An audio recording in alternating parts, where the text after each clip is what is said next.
there was one evening when Edric said, hey, why don't we have dinner in your old house in Valley Golf?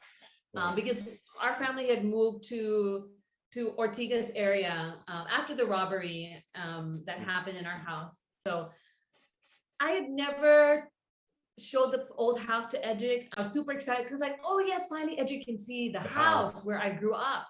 And so I got ready, and then Edric was late. And he wasn't just late, it was all my favorite foods. I'm like, wow, Linda Reed really knows how to cook really good food, and it's all my favorite food. And then Edric was just kind of, smiling. And then he had told me, oh, by the way, when you come, hey, why don't we do something super fun? Why don't you bring all the paraphernalia from when we were dating and let's look through it? I'm like, that is a really weird request, but okay, I'll do it. So I brought it. So we're going through all this stuff. And then he brings out this old Bible of his, like the first Bible he ever had. And he asked me, so, what's God been teaching you lately?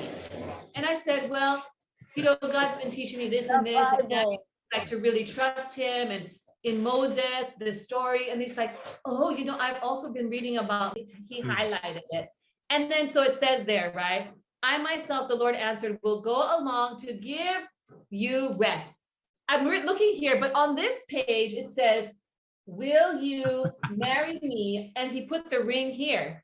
Oh. So, and the tip of the question mark was the ring.